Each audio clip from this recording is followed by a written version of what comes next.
దేవునికి మహిమ కలుగునుగాక. హల్లెలూయా. ప్రియర, మరి చెప్పబడినటువంటి సాక్ష్యాన్ని బట్టి నేను ప్రభువుని స్తుతిస్తూ ఉన్నాను. మనము ఏ పని చేసినా కూడా ఆ పనిని బట్టి మనము దూరం అవ్వకూడదు. దేవునికి మనము మొదటి ప్రయారిటీ ఇచ్చినప్పుడు మనము చేసినటువంటి పని చిన్నదైనా కూడా ఆ పనిని దేవుడు ఆశీర్వదిస్తాడు. గట్టిగా చప్పట్లు కూడా దేవుని నామాన్ని మహిమపరుద్దాం.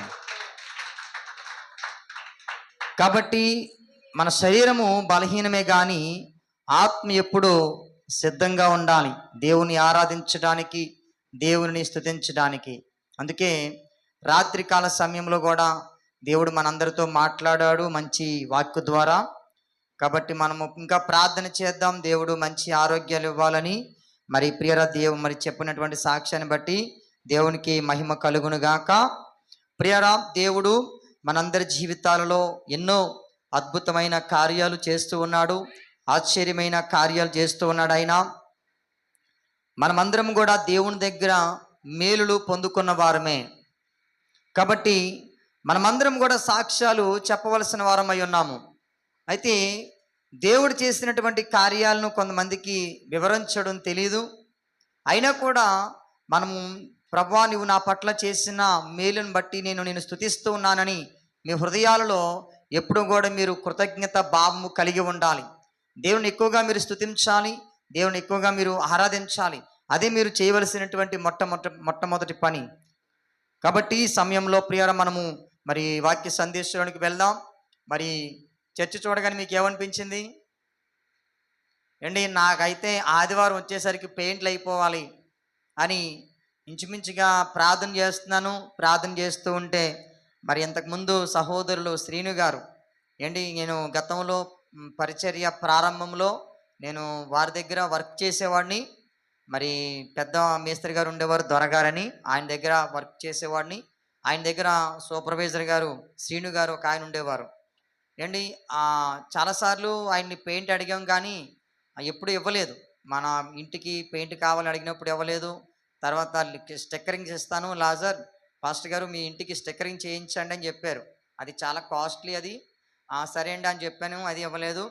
అయితే చర్చికి ఒకసారి పెయింట్ అడుగుదామా అని అనిపించింది. అయితే ఒకసారి మరి సూపర్వైజర్ శ్రీను గారిని అడిగాను, అన్న ఇలాగా మరి మీరు ఒకసారి చర్చికి పెయింట్ ఇస్తా అన్నారు కదా, మరి చర్చ్ ప్లాస్టింగ్ అయిపోయింది అని అంటే ఏ పెయింట్ కావాలన్నాడు. అమ్మ వింటున్నారు అందరూ కూడా? వినండి, జాగ్రత్తగా వినండి, అప్పుడే కొంతమందికి నిద్ర వచ్చేస్తుంది. పక్క వాళ్ళకి గెల్లండి నిద్ర వస్తే, ఎవరికైనా కింద కూర్చున్న ఎవరికైనా నిద్ర వస్తే ఇలా ఒకసారి గెల్లండి. మా స్కూల్లో మేము అలాగే, ఒరే నాకు నిద్ర వస్తే నన్ను గెలరాని వాళ్ళం. హల్లెలూయా. కాబట్టి మీ పక్కన వాళ్ళు నిద్రలోకి వెళ్ళిపోతే ఒకసారి గట్టిగా గెల్లండి. మరి మరి ఇలా చర్చ్కి ప్లాస్టింగ్ అయిపోయింది అని అంటే ఏ పెయింట్ కావాలన్నారు. ఇలా మరి డ్యామ్ ప్రూఫ్ కావాలండి అని చెప్పాను. ఎందుకంటే మనవి 4 అంగుళాల గోడలు కాబట్టి ఆ చెమ్మాయింపులు రాకుండా ఉండాలని డ్యామ్ ప్రూఫ్ అడిగాను. మరి ఎంత పడుతుందని చెప్పారు. ఒక 10 లీటర్లు పడుతుందండి అని చెప్పాను. అయితే నేను ఫస్ట్ ఒక 4 లీటర్లు ఇస్తాను, ఎంతవరకు అయితే అంతవరకు వేయండి, సరిపోకపోతే మరలా ఇస్తానని చెప్పాడు. అయితే ఆయన 4 లీటర్లు ఇచ్చాడు. అక్కడ నుంచి ఇదిగోండి ఇక్కడ వరకు కూడా ఈ 4 లీటర్లు దీనికి వచ్చింది. ఎందుకంటే ఎక్కువ వాటర్ కలపకూడదు దాంట్లో, డ్యామ్ ప్రూఫ్ పెయింట్ కాబట్టి. సరే మరలా ఆయనకి చెప్పినప్పుడు పాస్టర్ గారు నేను చూసి పంపిస్తాను అని చెప్పారు. అయితే మరలా ఏమనుకున్నారో తెలియదు కానీ ఒక 2 రోజుల తర్వాత మరలా వెంటనే ఇంకొక 4 లీటర్లు పంపించారు. మరలా అక్కడ నుంచి మరలా ఈ ఎలషేపు వేయడం జరిగింది. హల్లెలూయా. ఫస్ట్ టైం వేసేటప్పుడు అక్కడ నుంచి ఇలా వేసాం, రెండోసారి వేసినప్పుడు ఆ చివరి నుంచి ఈ చివరికి వరకు ఇలా వేసాం. మొత్తం కంప్లీట్ అయిపోయింది. ఇది యాక్చువల్గా మనం ఎవరితోనైనా వేయిస్తే వాళ్ళకి రోజుకి 1000 రూపాయలు చొప్పున ఇవ్వాలి. ఒక 2-3 రోజులైనా ఇది వర్క్ ఉంటుంది. మరి నాకు ఆల్రెడీ వర్క్ వచ్చు కాబట్టి మరి వేరే ఎవరికి అప్పగించకుండా పిల్లల సహకారంతో మరి పెయింట్ అంతా వేయడం జరిగింది. పిల్లలు కూడా మరి వాళ్ళు ఆశపడ్డారు, పాస్టర్ గారు మేము వేస్తామంటే మన సంఘంలో ఉన్నటువంటి చిన్న బిడ్డలు మరి చక్కగా వారికి వచ్చి రానట్టు పెయింట్ వారు వేసేసారు. వారు ఎక్కడ వేసారు మీరు చెప్పగలరా? చెప్పలేరు. ఎందుకంటే వారు కూడా నాలాగే వేసేసారు. ఎందుకంటే నన్ను చూస్తున్నారు కదా, నన్ను బాగా అబ్జర్వ్ చేస్తున్నారు, నన్ను బాగా గమనిస్తున్నారు. కాబట్టి వారు కూడా నాలాగే పెయింట్ వేస్తారు. దేవునికి మహిమ కలుగును గాక. అలా పిల్లలు అన్ని విషయాల్లో ముందుకి సాగాలి, బలపడాలి, దేవుళ్ళు ఎదగాలని నా ఆశ. కాబట్టి మరి శ్రీను గారి కొరకు మనం ప్రార్థన చేద్దాం. వారికి సొంత గృహము లేదని చెప్పారు. అలాగే వారి కుమారుడు సూర్య గారు చదువు కొరకు వారు ప్రార్థన చేయమని కోరారు. నేను రోజు ప్రార్థన చేస్తున్నాను మరి ఆ కుటుంబం కొరకు. అలాగే ప్రియరా, మొన్న పోయిన వారంలో నేను ఉప్పాడ ప్రాంతానికి వెళ్ళాను. అక్కడ ఒక కుటుంబము ప్రార్థన చేయడానికి పిలిచారు. సునీత అని పిల్లలు లేరని ప్రార్థన చేయడానికి వారు పిలిచారు. విశ్వాసంతో వెళ్ళి ప్రార్థన చేశాం. దేవుడు ఖచ్చితంగా కార్యం చేస్తాడని. కాబట్టి మీ వ్యక్తిగత ప్రార్థనలో మీరు కూడా జ్ఞాపకం చేసుకోండి. ఆ సహోదరి పేరు సునీత, తన భర్త పేరు జీవ. కాబట్టి ఆ కుటుంబం కొరకు మనము మీరందరూ కూడా ప్రార్థన చేయవలసిందిగా మనం చేస్తున్నాను. అలాగే నాకు చాలా ఫోన్ కాల్స్ వస్తూ ఉంటాయి, ప్రార్థన చేయమని అడుగుతూ ఉంటారు. నేను వారందరి కోసం ప్రార్థన చేస్తూ ఉంటాను. దేవుడు చాలా అద్భుతాలు చేస్తున్నాడు, చాలా ఆశ్చర్యమైన కార్యాలు చేస్తున్నాడు. ఏంటి వారు పొందుకున్న కార్యాలకు మరలా నాకు కానుక పంపిస్తూ ఉంటారు. దేవునికి మహిమ కలుగును గాక. ప్రియరా, మనమేమీ గొప్పవారము కాదు, మనం అల్పులము, ఎన్నిక లేని వారము. దేవుడు మనలను ఏర్పాటు చేసుకొని ఈ స్థలంలో ఎంత చక్కటి మందిరాన్ని కట్టడానికి దేవుడు కృప చూపించాడో ఒకసారి గట్టిగా చప్పట్లు కొడుతూ దేవుని నామాన్ని మహిమపరుద్దాం. ఒక కృతజ్ఞత మీటింగ్ పెట్టాలని ఆశపడుతున్నాను. యాక్చువల్గా జూన్ నెలలో పెట్టాలి. అయితే మనకు సేవకులు మరి డేట్స్ ఇవ్వలేదు, ఎండలు ఎక్కువగా ఉంటాయి కదండి. చర్చిలో కూడా మీకు అంత కన్వీనియంట్గా లేదు కాబట్టి ఎండలు తగ్గిన తర్వాత పెడదామని చెప్పారు. కాబట్టి మరి ఈ నెలాఖరులోపు లేదా ఈ జూలై మాసంలో 20 నుంచి 30 తారీఖు మధ్యలో మనము కృతజ్ఞత మీటింగ్లు పెడదాం. ఎందుకంటే దేవుడు మంచి సౌండ్ సిస్టమ్ ఇచ్చాడు. చర్చ్ పనులన్నీ కూడా మరి పూర్తయ్యాయి. అలాగే ప్రియర్, నేను మరి బుధవారం రాజమండ్రి వెళ్తున్నాను. 3 రోజులు, ఇంచుమించుగా 4 రోజులు నేను అక్కడే ఉంటాను. కాబట్టి మరి ప్రార్థన చేయండి. అయితే ఒక విషయాన్ని నేను జ్ఞాపకం చేసి నేను నేరుగా వాక్య సందేశానికి వెళ్ళాలని ఇష్టపడుతూ ఉన్నాను. ప్రియరా, ప్రారంభంలో 3-4 వచ్చేవారు. వారికి ఏదో నాకు తోచిన సహాయం నేను వారికి చేసేవాడిని. కొంతమంది వృద్ధులు వస్తే వారికి ఏదో ఒక కోడిగుడ్డు, ఇడ్లీ కానీ లేకపోతే బజ్జీలు కానీ తెచ్చి పెట్టేవాడిని. రాగి జావా, కోడిగుడ్డు ఇచ్చేవాడిని. 3-4 వచ్చేవారు ప్రారంభంలో. 3 సంవత్సరాలు అయ్యిందండి ఇప్పటికీ. ఇంచుమించుగా ఇప్పుడు 15 మంది 14 మంది అలా వస్తూ ఉన్నారు, పెరిగారు. వారు చాలా సంతోషిస్తున్నారు, చాలా ఆనందపడుతున్నారు. ఈ పరిచర్య చాలా భారభరితమైనటువంటి పరిచర్య. ఇది దేవునికి ఇష్టమైన పరిచర్య, అందుకనే ఇంతవరకు కొనసాగింది. ప్రియరా, మన దుమ్ములపేట ప్రాంతంలో చాలామంది చేయాలనుకున్నారు, ప్రారంభించారు. అయితే అది ఆ పని వారి ఏర్పాట్లు లేదు కాబట్టి వారు చేయలేకపోయారు. ఒకవేళ మనము ప్రారంభించాం, మనము కూడా కొంతకాలమే ఇది కొనసాగుతుంది అనుకున్నాను. కానీ ఇది దేవుని ఏర్పాట్లో ఉంది కాబట్టి ఎక్కడా ఆగిపోకుండా ఈ పరిచర్య కొనసాగింది. ఒకసారి గట్టిగా చప్పట్లు కూడా దేవుని నామాన్ని మహిమపరుద్దాం. నాకు చాలామంది చెప్పారు, నీ పరిస్థితి బాగాలేదు, నీకెందుకు ఇలాంటివన్నీ, ఎవరో పెద్ద వాళ్ళు చేస్తారు, నీకెందుకు ఇలాంటివన్నీ అని మన ప్రాంతంలో ఉన్నవారు చెప్పారు. నేను బయటికి వెళ్ళినప్పుడు కొంతమంది నాకు చెప్పారు, ముందు పెద్ద చర్చ్ కట్టు, అప్పుడు ప్రారంభిద్ది కానీ అని చెప్పారు. అప్పటి వరకు నేను ఉంటానండి పాస్టర్ గారు. ఒకవేళ నీలోపు చనిపోతే దేవుడు నాకు చెప్పిన మాటను నేను వినలేని వాడిని అయిపోతాను కదా. కాబట్టి నాకున్నటువంటి స్థితిలోనే మరి ఇప్పుడు కొద్దిమంది, ఒకవేళ పెద్ద చర్చే కట్టుంటే అప్పుడు 100 మందికి మనం పెడతామేమో. కాబట్టి మేము ఇది ఆఫ్ చేయమండి, ఇది కొనసాగిస్తాము, దేవుని చిత్తమైతే జరుగుతుంది అని చెప్పడం జరుగుతూ ఉంది. ప్రియులరా, మరి మన వీడియోస్ చాలామంది బయట వాళ్ళు చూస్తున్నారు. నాకు ఎక్కడెక్కడి నుంచో ఫోన్ కాల్స్ వస్తున్నాయి. మొన్న బెంగళూరు నుంచి ఒక ఫోన్ వచ్చింది, మహారాష్ట్ర నుంచి ఒక ఫోన్ వచ్చింది. అయ్యా, మీ వీడియోస్ మేము ఫేస్బుక్లో చూసామండి, యూట్యూబ్లో చూసామండి అని. మన సంఘస్థులు చూస్తారా? సెల్ ఫోన్లు, టచ్ ఫోన్లు ఉన్నాయి అందరికీ. లేకపోతే దేవుడు మీకు టచ్ ఫోన్లు ఇస్తాడు, దేవుని పరిచర్య కొరకు వాడబడితే. సెల్ ఫోన్లు ఉన్నవారు చూడట్లేదండి మన వీడియోస్ చాలామంది. అది షేర్లు చేయట్లేదు. చాలా సంఘాల్లో ఆ సంఘాలు జరిగే కార్యక్రమాల సంఘస్థులే షేర్లు చేస్తుంటారు. పాస్టర్ గారులు అందరికీ షేర్ చేయరు, సంఘస్థులు షేర్ చేసుకుంటూ ఉంటారు వాళ్ళ ఫ్రెండ్స్కి, స్నేహితులందరికీ కూడా. మరి మన సంఘంలో ఎందుకు అది జరగట్లేదు? బయట వాళ్ళు చూసి మన పరిచర్యను ప్రేమిస్తున్నారు, వాళ్ళు దీని కొరకు ప్రార్థిస్తున్నారు, ఈ పరిచర్య కొరకు వారు ఎంతో సంతోషపడుతున్నారు. మరి మనది కదా, మన సంఘంలో జరుగుతుంది కదా అది. కాబట్టి ప్రేరు విషయాన్ని ఆలోచించండి. మన చర్చ్ గ్రూప్ ఉంది, చర్చ్ గ్రూప్లో ప్రతిదీ మనం పోస్ట్ చేస్తాం. కాబట్టి మీరు చూడండి, ఒక స్పందించండి, మీ ఫ్రెండ్స్కి, మీ స్నేహితులకి, మీ బంధువులకి షేర్ చేయండి. ప్రియరామ్, మరి ఈ పరిచర్య కొరకు మీరు ప్రార్థన చేయండి. అయితే ఒక మాట నేను జ్ఞాపకం చేస్తాను. అసలైన విషయం ఏంటంటే, ఎండాకాల సెలవుల్లో అనగా మన సమ్మర్ హాలిడేస్లో 4-5 పిల్లలు వచ్చి ఇక్కడ పరిచర్య చేశారండి. ఏండి, వాళ్ళు 4-5 పిల్లలకి టిఫిన్ పెడుతూ చక్కగా వచ్చే ముసలి వాళ్ళకి 15 మంది అయినా 12-13 మంది వచ్చిన వాళ్ళకి టిఫిన్ పెడుతూ చక్కగా మరి అక్కడ ఎవరికి కూడా ఆప్ చేయకుండా చక్కగా జరిగింది. ఇప్పుడు పిల్లలందరూ స్కూల్కి వెళ్ళిపోతున్నారు. మరి ఈ పరిచర్య ఎలా జరుగుద్ది? ఇప్పుడు నేను ఇంటి దగ్గర ఉంటున్నాను కాబట్టి మార్నింగ్ టైంలో 9 వరకు ఇంటి దగ్గర ఉంటాం మనం మ్యాక్సిమం. కాబట్టి నేను పాస్టమ్ గారు ఉదయం 5 గంటలు లేచి మొత్తం అన్నీ వండేస్తున్నారు. చట్నీలు, ఇడ్లీలు, చపాతీ, ఇంకేటి మన దోశలు వేస్తున్నారు, ఉతప్మా వేస్తున్నారు, రకరకాల ఐటమ్స్లు ఆవిడ చేస్తున్నారు. ఏమండి, ఇక్కడ నేను అవకాశం ఉన్నప్పుడు నేను వడ్డించేస్తున్నాను, నా పని నేను పూర్తి చేసేస్తున్నాను. మరి సంఘస్థులకి ఏం బాధ్యత లేదా? చూడటమేనా? చేస్తున్నాడు వాటర్ గారు, బలి చేస్తున్నాడు వాటర్ గారు అనుకోవడం అంతేనా? ఆలోచించండి ఒక్కసారి. నేనేమంటానంటే, ప్రియరా, ఎగ్జాంపుల్గా మీరు ఒకరు ఉన్నారు అనుకుందాం. ఏంటి, ఎవరో ఒకరి పేరు చెప్పనా వద్దా? అమ్మ పాటగా నా పేరు చెప్పాడు అనుకుంటారా? ఎగ్జాంపుల్కి ఈ అమ్మాయి ఉంది, కొత్తగా వచ్చింది కదా మహాలక్ష్మి. ఈ అమ్మాయి ఉంది. ఈ అమ్మాయి సోమవారం వచ్చి ఇక్కడ పరిచర్య చేసింది అనుకోండి. ఏమండి, మరలా ఇంచుమించు 10 రోజుల తర్వాత ఆ అమ్మాయి వంతు వస్తుంది. ఆ పాప వంతు వచ్చినప్పుడు మరలా 10 రోజుల తర్వాత ఇక్కడ పరిచర్య చేస్తుంది. మంగళవారము రెండో వ్యక్తి, నేను మంగళవారం పరిచర్య చేస్తానండి, వచ్చి టిఫిన్ పెడతానండి. నేను బుధవారం వస్తాను పాస్టర్ గారు, బుధవారం వచ్చి నేను ఇక్కడ పరిచర్య చేస్తానండి.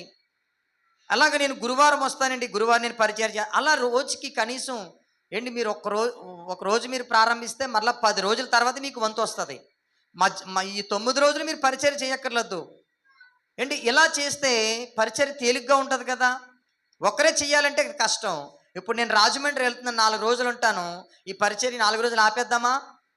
అప్పుడు అందరూ ఏమనుకుంటారు, ఒరే అప్పుడు ఆపేశారా వీళ్ళు చేతకాక, అప్పుడు ఆపేసుకున్నారని మనల్ని అవమానకరంగా మాట్లాడతారు. దేవునికి కూడా అవమానం.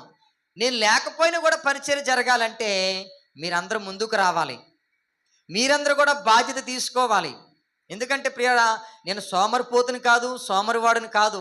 నేను చేయకుండా మీకు పని అప్పగించేటువంటి అంతా నేను దాన్ని ఏమంటారు, బద్ధకస్తుడిని అయితే కాదు. ఏమండి, ఈ చిన్న పిల్లల సహాయంతో ఇదంతా పెయింట్లు వేసేసాం. నిన్న మరలా పైన ఇటుకలు అటువైపు పడిపోతున్నాయి అంటే నేను దీవెన ఆ ఇటుకలన్నీ చక్కబెట్టేసాం. ఏంటి, ఎప్పుడైనా మిమ్మల్ని చర్చ కడగని మీకు చెప్తామా? మీరు ప్రేరేపించబడితే వచ్చి కడుగుతారు, లేకపోతే కడగరు. నిన్న పాస్టమ్ గారు వచ్చి చర్చ కడిగారు. చూసారా ఎంత ఎంత పరిస్థితి వచ్చేసిందో. పాస్టమ్ గారే చర్చ కడుక్కోవాలి, పాస్టమ్ గారే టిఫిన్ వండాలి, పాస్టర్ గారే టిఫిన్ వడ్డించాలి. అలా చేస్తే అది మనకు ఆశీర్వాదం కాదు. మనము కూడా బాధ్యత తీసుకోవాలి. మనము కూడా సంఘంలో సభ్యులమే కాబట్టి నా వంతుగా నేను ఇక్కడ పరిచర్య చేస్తాను. ఏంటి, చర్చ్ కడగడం కానీ, రోడ్డు కడగడం కానీ, చర్చ్ శుభ్రంగా ఉంచుకోవడం కానీ. అసలు చర్చ్ దగ్గరికి వస్తే కదా చర్చ్ ఎలా ఉందో మీకు తెలుస్తుంది. ఆదివారం ఒక రోజు వస్తారు, కంగారుగా వచ్చి కంగారుకి వెళ్ళిపోతారు. అలా కాదండి. అలా ఉంటే మనం ఎప్పుడు అలాగే ఉంటాం. మనము దీవించబడాలి, ఆశీర్వదించబడాలి. ఈరోజు నేను ఇంత దీవించబడుతుందంటే కారణం ఏంటో తెలుసా? నేను అంటే సేవకుడు కాబట్టి అని అనుకుంటారా? కాదండి, నేను విశ్వాసగా ఉన్నప్పుడు కూడా అంత పరిచర్య చేశాను. మీరు కావాలంటే మన దుమ్ములపేటలో దైవవరప్రసాద్ గారిని అడగండి, ఆ పాస్టర్ గారిని అడగండి. ఆ పాస్టర్ గారు వాళ్ళు నేను చక్కగా దేవుని సన్నిధిలో భయభక్తులు కలిగి ఉండడం వలన ఏంటి, నాకు సండే స్కూల్ పరిచర్య కూడా అప్పగించారు. నేను చిన్నప్పటి నుంచి క్రైస్తవుని కాదు. అలాగా మనము ఒక సాక్ష్యాన్ని మనం పొందుకోవాలి.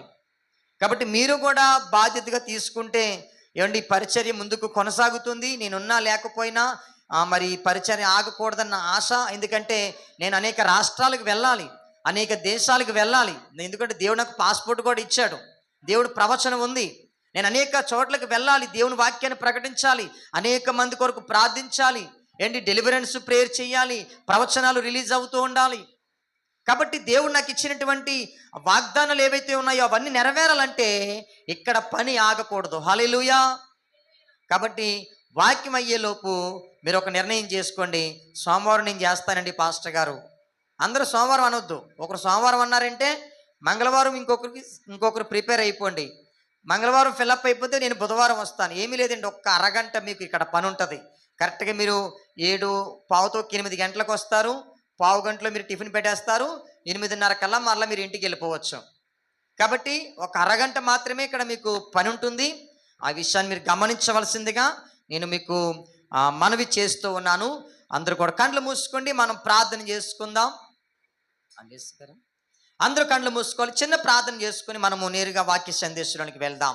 సర్వకృపానిధి, సర్వంతర్యామి, సకల ఆశీర్వాదములకు కారణభూతుడైన మా ప్రియ పరమ తండ్రి, మీ పరిశుద్ధమైన ఘనమైన నామానికి వందనాలు నాయన, స్తోత్రాలు చెల్లిస్తూ ఉన్నాను ప్రభువా.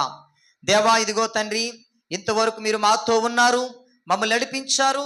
పాటల్లో మీరున్నారు ప్రభువా, ఇదిగో ఆరాధనలో మీరున్నారు. అనేక మందిని మీరు తాకారు నాయన, నీకు స్తోత్రాలు. దేవా, ఇదిగో తండ్రి, ఇంతవరకు నాయన ఇదిగో మరి సంఘానికి తెలియజేసినటువంటి ప్రకటనలను బట్టి నేను మిమ్మల్ని స్తుతిస్తూ ఉన్నాను. ఇది తండ్రి, ఆ ప్రకటనల ద్వారా ఎవరు హృదయము గాయపరచబడకుండా తండ్రి ఎవరికి వారు ప్రేరేపించబడి పరిచర్యకు ముందుకు రావడానికి మీరు సహాయము దయచేయమని నేను ప్రార్థిస్తూ ఉన్నాను. ఈ సమయంలో తండ్రి, ఇదిగో మేము వాక్యాన్ని ధ్యానిస్తూ ఉండగా నీ ఆత్మ సహాయము, నీ ఆత్మ నడిపింపు మాకు అనుగ్రహించమని మహిమ ఘనత ప్రభావాలు మీకే చెల్లిస్తూ నజరేయుడైన యేసు క్రీస్తు నామమున ఈ ప్రార్థన మనవులు అడిగి వేడుకుంటున్నాను తండ్రి, ఆమేన్. అందరూ ఆమేన్ చెప్దాం. ప్రియరా, మనము శ్రద్ధగా దేవుని యొక్క వాక్యాన్ని విందాము. మీకు చెప్పాను ఇంతకు ముందు పరిశుద్ధాత్మను గురించి కొన్ని విషయాలు మీకు చెప్పడం జరిగింది.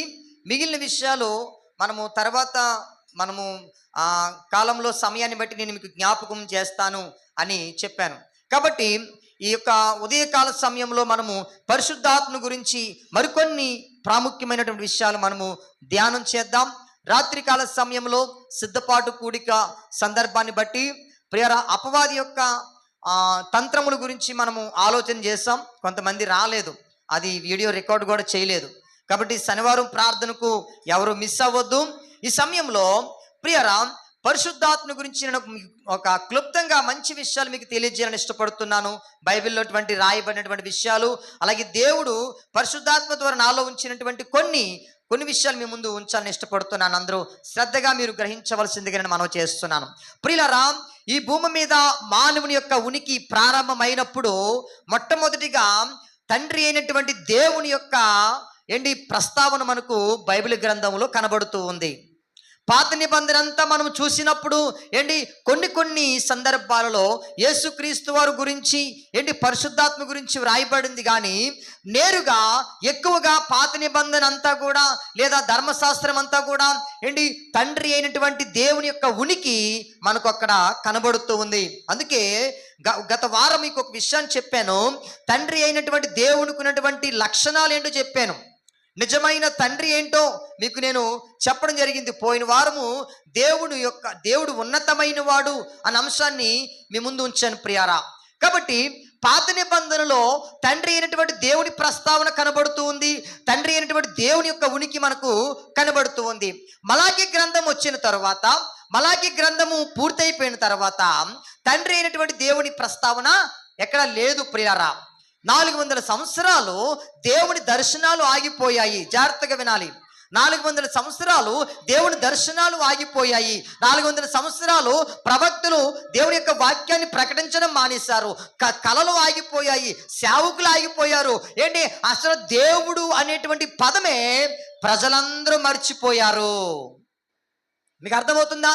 అందుకే ఈ 400 సంవత్సరాల్ని చీకట యుగము అంటారు. దేవుడు దర్శనం లేని కాలము, దేవుని ప్రత్యక్షత లేని కాలము, ప్రవక్తలు లేని కాలము. కనుక ఇది చీకటి కాలము, ఇది చీకటి యుగముగా శాస్త్రవేత్తలు దీన్ని పరిగణించడం జరిగింది. కాబట్టి బైబిల్ యొక్క పండితులు దీన్ని చీకటి యుగంగా వారు పరిగణించారు. కాబట్టి ప్రియరా, ఈ 400 సంవత్సరాలు దేవుని ప్రస్తావన మనకు కనబడదు. కానీ మత్తయి సువార్త వచ్చేసరికి, మత్తయి సువార్త తరువాత దేవుని దూతలు భూమి మీదకి రావడం జరుగుతూ ఉంది.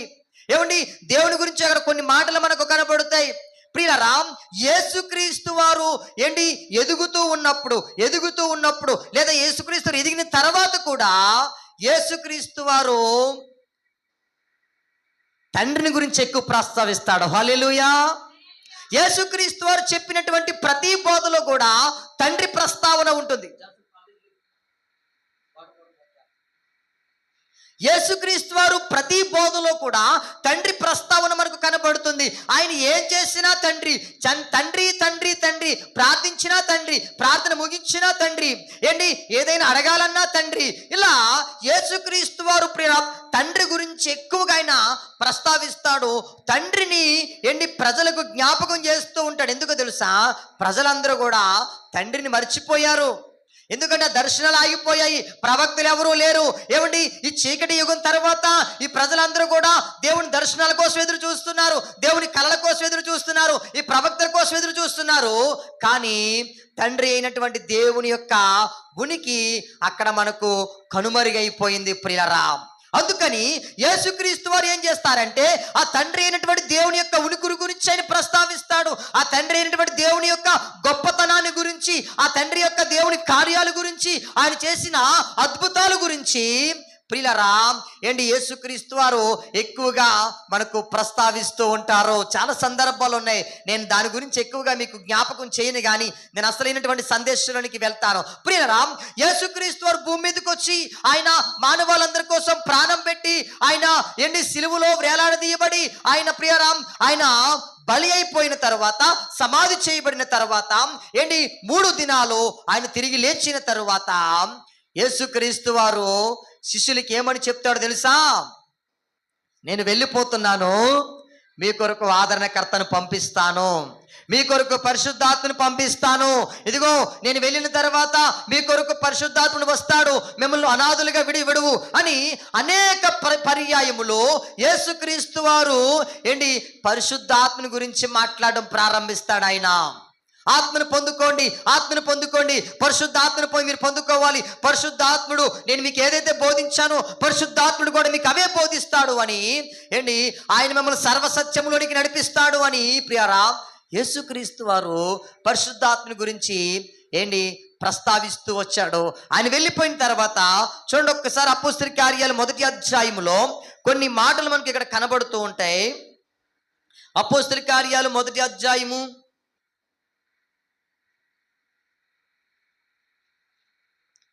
1వ అధ్యాయం తీసారా? 1వ అధ్యాయంలో ఇక్కడ కొన్ని మాటలు ఒకసారి మనం చదువుదాం.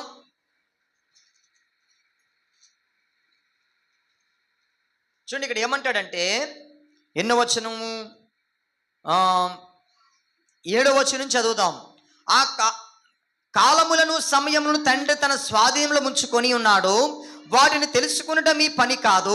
8వ వచనం చాలా ప్రాముఖ్యం. ఆయనను పరిశుద్ధాత్మ మీ మీదికి వచ్చినప్పుడు మీరు శక్తి నొందెదరు గనుక మీరు యెరూషలేములోను యూదయ సమరయ దేశములందంతటిను భూదిగంతముల వరకు నాకు సాక్షులై ఉందురు. హల్లెలూయా. ప్రియులారా, యేసుక్రీస్తు వారు పరిశుద్ధాత్మని గురించి ప్రస్తావిస్తూ, యేసుక్రీస్తు వారు పరిశుద్ధాత్మ గురించి పరిచయం చేస్తూ 12వ అధ్యాయము, అలాగే 14వ అధ్యాయము, అలాగే యోహాను సువార్త 7వ అధ్యాయం, ఈ అధ్యాయాల్లో అంతా కూడా మనకి ఎక్కువగా పరిశుద్ధాత్మ గురించి మనకు కనబడుతూ ఉంది. హల్లెలూయా. గత వారం అంతకు ముందు కూడా మీకు చెప్పాను పరిశుద్ధాత్మ గురించి కొన్ని విషయాలు. ప్రియరా, ఈ పరిశుద్ధాత్మ యేసుక్రీస్తు వారు గురించి ప్రకటించడం మొదలు పెట్టాడు. అర్థమైందా మీకు? యేసుక్రీస్తు వారేమో తండ్రి గురించి ప్రస్తావిస్తూ ఆ చివరి దినాల్లో పరిశుద్ధాత్మను మనకు పరిచయం చేస్తాడు. పరిశుద్ధాత్ముడు ప్రియరా వచ్చిన నాట నుండి కూడా యేసుక్రీస్తు వారు కార్యాలు, యేసుక్రీస్తు వారిని మహిమపరచడము, పరిశుద్ధాత్మ ద్వారానే సాక్షులుగా ఉండడము, పరిశుద్ధాత్మ ద్వారానే కార్యాలు జరగడము, పరిశుద్ధాత్మ ద్వారానే యేసుక్రీస్తు యొక్క త్యాగము మనకు అర్థమవుతుందని పరిశుద్ధాత్ముడు ప్రియరా ఉనికి ప్రారంభమైంది. హల్లెలూయా. కాబట్టి ఈ పరిశుద్ధాత్ముడు మనకు ఈ యొక్క సార్వత్రిక సంఘానికి పరిశుద్ధాత్ముడు చాలా అవసరం ఉంది. కొన్ని సంఘాలలో పరిశుద్ధాత్ముడితో పని లేదు. మన దుమ్ములపేటలో కూడా కొన్ని సంఘాలు ఉన్నాయి, వారికి పరిశుద్ధాత్ముడితో పని లేదు. పరిశుద్ధాత్ముడు ఎందుకండి, పరిశుద్ధాత్మ మనకు అవసరం లేదండి, వాక్యం ఉంటే చాలండి అని వారు అంటారు. కానీ బైబిల్ చెప్తుంది పరిశుద్ధాత్ముడు లేకపోతే మనము ప్రియారా చూడండి యోహాను సువార్తలో రాయబడింది 12వ అధ్యాయంలో సర్వసత్యములోనికి ఆయన మిమ్మల్ని నడిపిస్తాడు. పరిశుద్ధాత్ముడు మనల్ని ఏం చేస్తాడు తెలుసా? సర్వసత్యములోనికి నడిపిస్తాడు. పరిశుద్ధాత్మ ద్వారా మనము శక్తిని పొందుకుంటాం. పరిశుద్ధాత్మ ద్వారా మనము సాతాను మీద విజయాన్ని సాధిస్తాం. పరిశుద్ధాత్మ ద్వారా మనము క్రీస్తుకు సాక్షులై ఉంటాం. గట్టిగా చప్పట్లు కొట్టి దేవుని నామాన్ని మహిమపరుద్దాం. హల్లెలూయా. రెండు చేతులు పైకి చాపి దేవునికి స్తోత్రం చెప్దాం. అమ్మ, సౌండ్ అందరికీ వినబడుతుందా? నాకు ఒక్కడికే వినబడుతుందా? అంటే కొంతమంది చేతులు చాపలేదు అందుకని. ప్రియరా, ఈ పరిశుద్ధాత్ముడు ఉంటేనే ఏంటి మనము సాక్షులుగా ఉండగలము. పరిశుద్ధాత్ముడు ఉంటేనే ఏంటి క్రీస్తు ఎవరో మనకు అర్థమవుతుంది. పరిశుద్ధాత్ముడు ఉంటేనే క్రీస్తు త్యాగం మనకు అర్థమవుతుంది. పరిశుద్ధాత్ముడు ఉంటేనే క్రీస్తు యొక్క ఉనికి మనకు అర్థమవుతుంది. ప్రియరా, అందుకని పరిశుద్ధాత్మని గురించి మనమందరము కూడా ఖచ్చితంగా తెలుసుకోవలసిన వారమై ఉన్నాము. అపోస్తల కార్యాలు 2వ అధ్యాయంలో ఒక మంచి మాట మనకు కనబడుతుంది. పరిశుద్ధాత్ముని దేవుడు మనకు ఒక వరంగా ఇచ్చాడు. హల్లెలూయా. చదవండి 2వ అధ్యాయము. ఏం మా పిల్ల అటు ఇటు తిరుగుతున్నారు, అక్కడ కెమెరా ఉంది చూడండి. 2వ అధ్యాయము అపోస్తల కార్యాలు 2వ అధ్యాయము 38వ వచనం మనం చదువుదాం. 38వ వచనంలో రాయబడింది. ఇక్కడ పేతురు చెప్తూ ఉన్నాడు, మీరు మారు మనసు పొంది పాప క్షమాపణ నిమిత్తము ప్రతివాడు యేసుక్రీస్తు నామమున బాప్తిసం పొందుడి, అప్పుడు మీరు పరిశుద్ధాత్మను వరమును పొందుదురు. హల్లెలూయా. ప్రియరా, బాప్తిసం పొందిన తర్వాత పరిశుద్ధాత్మ వరాన్ని మనం పొందుకుంటాం.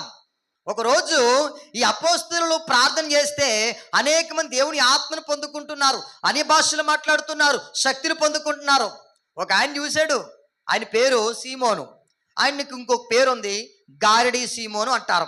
ఆయన చూశాడు, అడుగుతున్నాడు, పాస్టర్ గారు, పేతురు గారు, యోహాను గారు, మీరు ప్రార్థన చేస్తే ప్రజలేంటి శక్తిని పొందుకుంటున్నారు? మీరు ప్రార్థన చేయగానే ప్రజలేంటి దేవుడి యొక్క ఆత్మ చేత నింపబడిపోతున్నారు?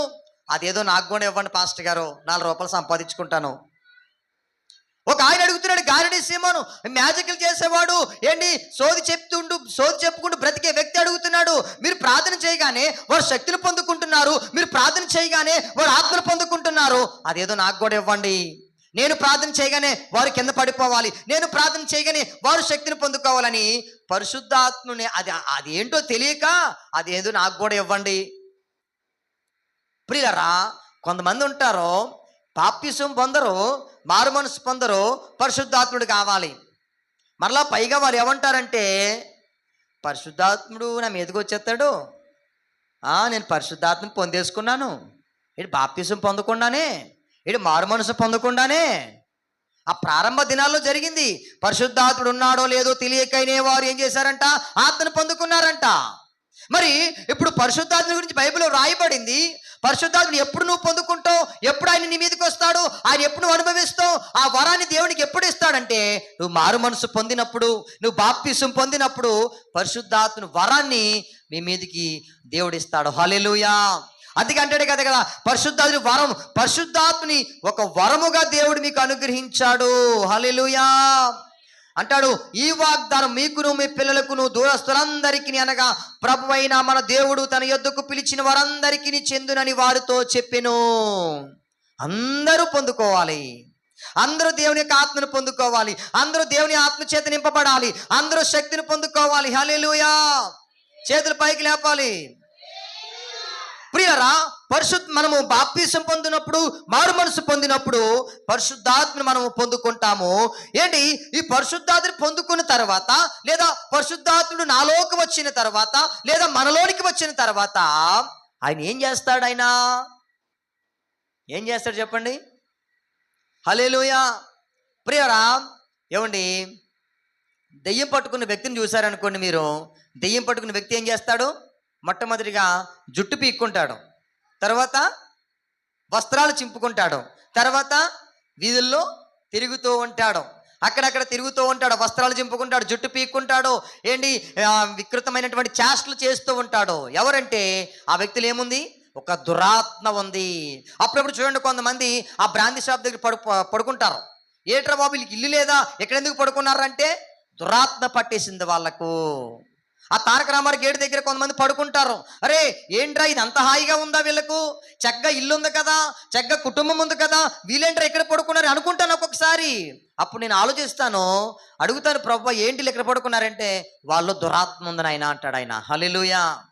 వారిలో దురాత్మ ఉంటే వారు ఏం చేస్తారు తెలుసా?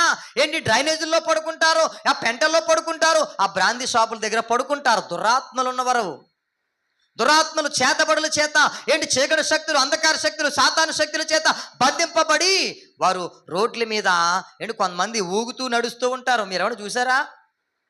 ఏముంది వారిలో? దురాత్మ. దురాత్మ ఉన్నవాడు నడక ఏంటి తిన్నంగా ఉండదు, వంకర నడకతో వారు నడుస్తారు. తిన్నంగా నడవడం వాడికి రాదు. వారిలో ఉన్నటువంటి దురాత్మ అటువంటిది, వారిలో ఉన్నటువంటి ఆ యొక్క సాతాను శక్తులు అటువంటివి. అందుకే ప్రియారా ఏంటి వారు తిన్నంగా నడవలేరు, వారు తిన్నంగా మాట్లాడలేరు, వారి క్రియలు బాగోవు. దురాత్మల చేత ఉన్నారు కనుక, సాతాను శక్తుల చేత, బంధకాల చేత వారు బంధింపబడి ఉన్నారు కనుక రోడ్డు మీద తూలి ఆడుతూ ఏంటి కొంతమంది వెళ్ళిపోయారేంటి, ఖాళీ కనబడుతుంది చర్చు. అయిపోయిందా ఆరాధన? అయిపోయింది అప్పుడే. దేవునికి స్తోత్రం కలుగును గాక. చేతుల పైకి చెప్తే దేవునికి స్తోత్రం చెప్దాం. ప్రియరా, ఈ దురాత్మల చేత పీడింపబడిన వారు, ఈ దురాత్మల చేత నడిపింపబడిన వారు, వారి చేష్టలు కానీ వారి క్రియలు కానీ చాలా భయంకరంగా ఉంటాయి. మరి పరిశుద్ధాత్ముడు మనలోకి వస్తే ఏం జరుగుతుంది? పరిశుద్ధాత్మ మనలో ఉంటే ఏం జరుగుతుంది? ఒక్కసారి ఒక మాట నేను మీకు జ్ఞాపకం చేస్తాను. చదువుదాం ఒకసారి. రోమపత్రిక 8వ అధ్యాయం 16వ వచనం.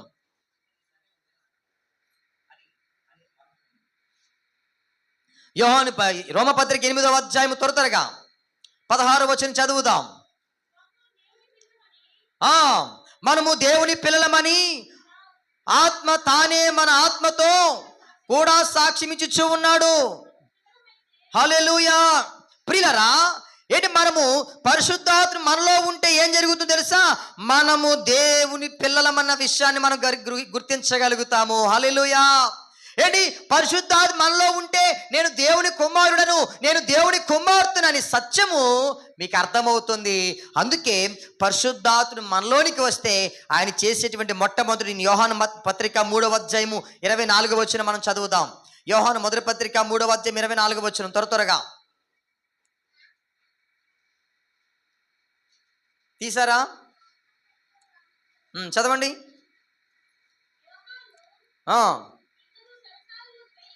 యోహాను మొదటి పత్రిక 3వ అధ్యాయం 24వ వచనం.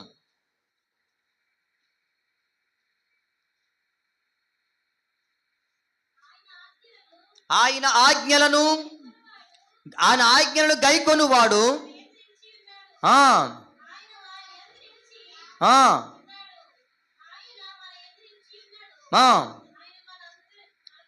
ఆయన మన యందు నిలిచి ఉన్నాడు, ఆయన మనకు అనుగ్రహించిన ఆత్మ మూలముగా తెలుసుకొనుచున్నాము. హల్లెలూయా.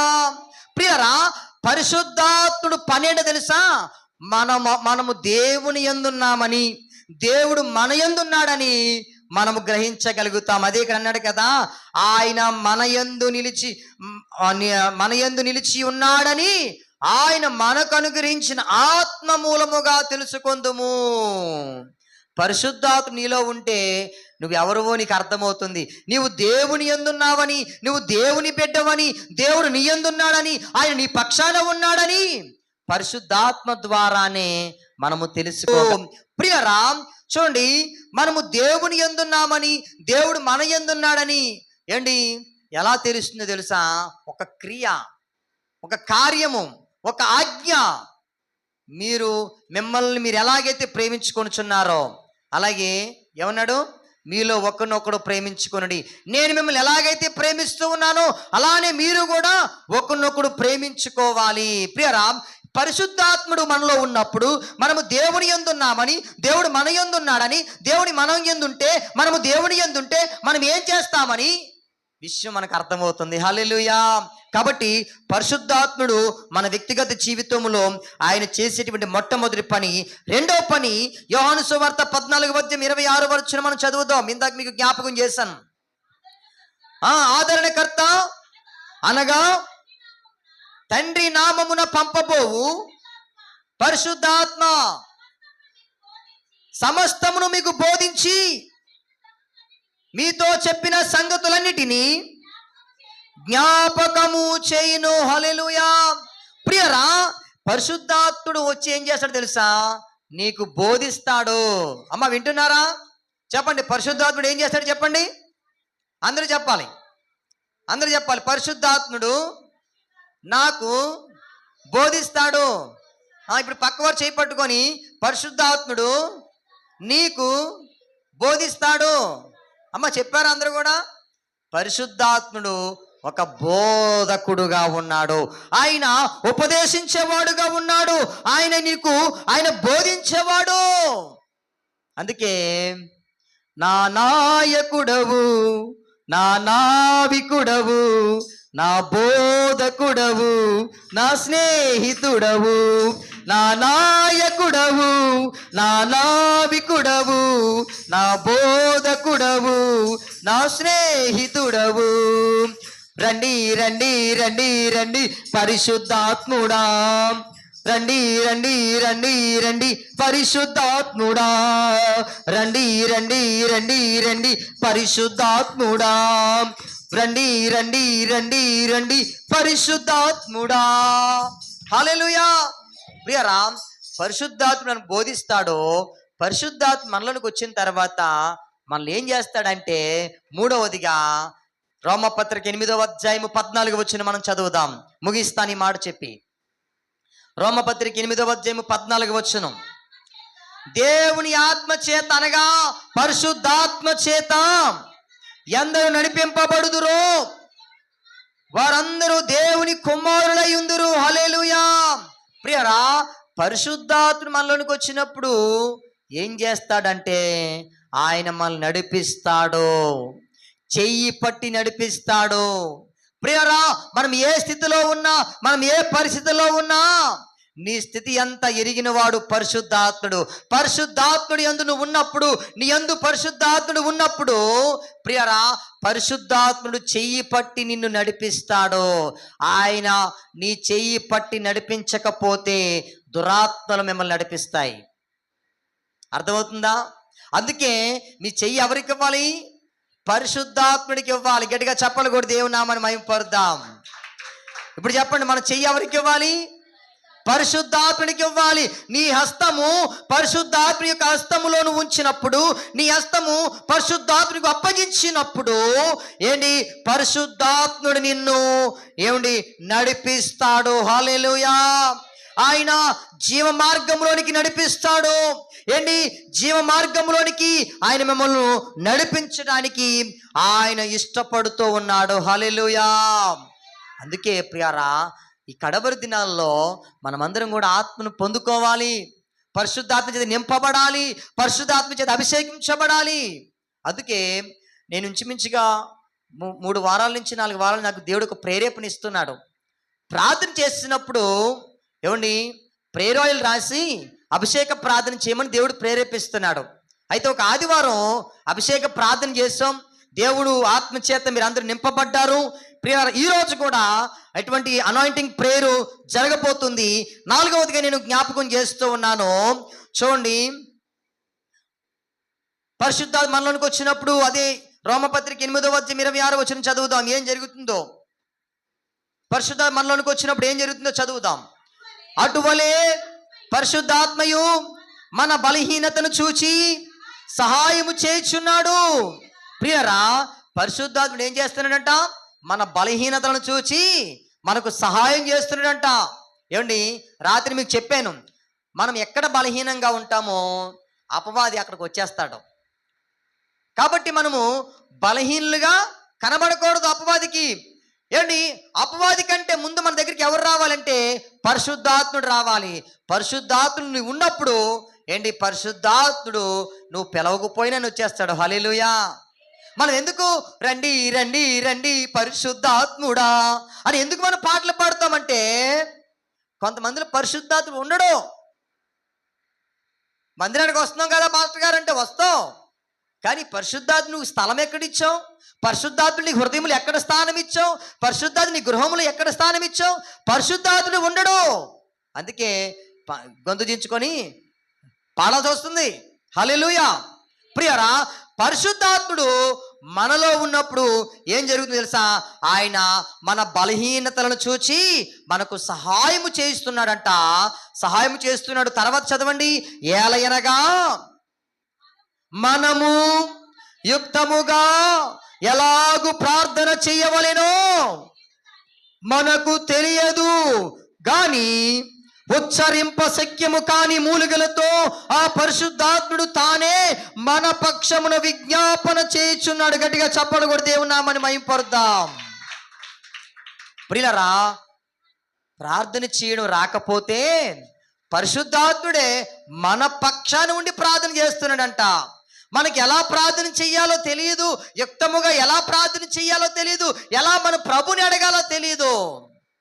ఏమండి, పరిశుద్ధాత్ముడు మన పక్షామున ఏంటి అన్నాడు కదా, ఏమన్నాడు ఏంటి? ఉచ్చరింప సఖ్యము కాని మూలుగులతో. అంటే ఆ ప్రార్థన, ఆ భాష మనకు మరలా తర్వాత రాదండి. నన్ను చాలామంది అడుగుతారు, పాస్టర్ గారు మీరు ప్రార్థన చేసినప్పుడు ఏంటంటే మీ స్వరం మారిపోద్ది. నాకేం తెలుసు? నాకు తెలియదు ప్రియరా, స్వరం ఎలా మారిపోద్దో నాకు తెలియదు. కేవలము ప్రియరా, ప్రార్థన చేసినప్పుడు పరిశుద్ధాత్ముడు మన ద్వారా ఉచ్చరింప శక్యము కాని మూలుగులతో ఆయనే ప్రార్థన చేస్తూ ఉన్నాడు. మన పక్షాన ఉండి, ఆయన మనలో ఉండి, ఆయన మనతో ఉండి తండ్రికి ఎలా ప్రార్థన చెయ్యాలో, తండ్రిని ఏది అడగాలో అదే ఆయన అడుగుతూ ఉన్నాడు, అదే ప్రార్థన చేస్తూ ఉన్నాడు. నువ్వు పరిశుద్ధాత్మని అంటి పెట్టుకుని ఉండాలి. హల్లెలూయా, హల్లెలూయా. పరిశుద్ధాత్ముడితో నువ్వు మమేకమై ఉండాలి, పరిశుద్ధాత్ముడితో నువ్వు ఏకమై ఉండాలి, పరిశుద్ధాత్మలో నువ్వు లీనమై ఉండాలి. అప్పుడు ఏంటి? పరిశుద్ధాత్మ కార్యాలను చూస్తావు, నూతన కార్యాలను చూస్తావు, అభిషేకాన్ని పొందుకుంటావు, ఏంటి? శక్తిని పొందుకుంటావు. దేవుని కార్యాలు నీ జీవితంలో, నీ కుటుంబంలో ఏంటి? దినదినం అధికమవుతూ ఉంటాయి. హల్లెలూయా. నీ జీవితంలో నూతన పరచబడుతూ ఉంటాయని కార్యాలు. ఎప్పుడో 6 నెలల ముందు దేవుడు కార్యం చేశాడండి, అప్పటి నుంచి ఏ కార్యం జరగలేదండి. ఎలా జరుగుద్ది కార్యం? నువ్వు పరిశుద్ధాత్మని అంటి పెట్టుకుని ఉండాలి, వాక్యాన్ని అంటి పెట్టుకుని ఉండాలి. నువ్వు ఎప్పుడైతే పరిశుద్ధాత్మని అంటి పెట్టుకుని ఉంటావో, దేవుని యొక్క వాక్యాన్ని అంటి పెట్టుకుని ఉంటావో, పరిశుద్ధాత్ముడు నీలోనికి వస్తాడు, ఆయన నీలో క్రియ చేస్తాడు, నీ ద్వారా ఆయన అద్భుతాలు చేయడం ప్రారంభిస్తాడు. ఎందుకు తెలుసా? నువ్వు నీ సొత్తు కాదు, నువ్వు ఆయన సొత్తు. హల్లెలూయా, హల్లెలూయా. చెప్పండి, నేను నా సొత్తు కాదు, నేను ఆయన సొత్తు. ఇప్పుడు మీ పక్కవాడితో చెప్పండి, నీవు నీ సొత్తు కాదు, ఆయన సొత్తు అని చెప్పండి అమ్మా. ఒకరి పక్కలు చెప్పండి, ఒకరికొకరు. నువ్వు నీ సొత్తు కాదు, నువ్వు ఆయన సొత్తు, నువ్వు ఆయన పెట్టవు, నువ్వు ఆయన కొరకు. హల్లెలూయా. ప్రియరా, ఈ పరిశుద్ధాత్ముడు ఏంటి వరాన్ని మనం పొందుకున్న తర్వాత 4 విషయాలు ఖచ్చితంగా జరుగుతాయి. ఏంటి? ఒకసారి త్వరగా మళ్ళీ ఒకసారి జ్ఞాపకం చేస్తాను. మొట్టమొదటిది ఏంటి తెలుసా?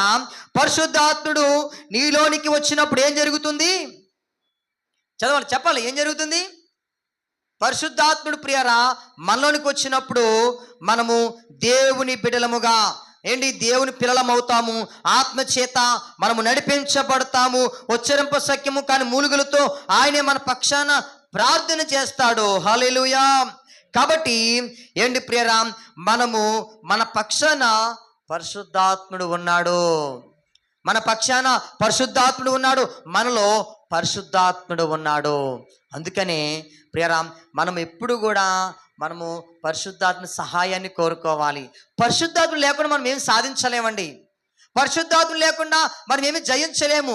పరిశుద్ధాత్మ మనకు కావాలి, ఆయన సహకారం మనకు కావాలి. మనం ఎప్పుడు ప్రార్థన చేసినా పరిశుద్ధాత్ముడా, పరిశుద్ధాత్ముడు నాకు సహాయం చేయి, నాకు సహాయం చేయి పరిశుద్ధాత్ముడు అని పరిశుద్ధాత్మని ఎక్కువగా మనం అడగాలి, ఎక్కువగా ఆయనలో మనం ప్రార్థించాలి. ఇంకో మాట చెప్పమంటారా? పరిశుద్ధాత్మ చేత మీరు నింపబడితే మీరున్న స్థలంలోనే దేవుడు కార్యాలు చేస్తాడు. హల్లెలూయా. మీరు ఎక్కడ అడుగు పెడితే అక్కడ అద్భుతాలు జరుగుతాయి, ఎక్కడ నిలుచుంటే అక్కడ కార్యాలు జరుగుతాయి. మీరు ఎవరి కొరకైతే ప్రార్థన చేస్తారో వారి జీవితంలో కార్యం చేస్తాడు. అందుకే అందరూ కూడా పరిశుద్ధాత్మతో నింపబడాలి, పరిశుద్ధాత్మతో నింపబడాలి. ఆత్మచేత మీరు నింపబడాలి, అభిషేకాన్ని మీరు పొందుకోవాలి, దేవుని శక్తిని మీరు పొందుకోవాలి. కళ్ళు మూసుకోండి, మనం ప్రార్థన చేసుకుందాం. పోయబడిన పరిమళ తైలము వాలే నా శిరస్సు పైకి రండి దేవా. పోయబడిన పరిమళ తైలము వాలే నా శిరస్సు పైకి రండి దేవా. రండి రండి రండి రండి పరిశుద్ధాత్మ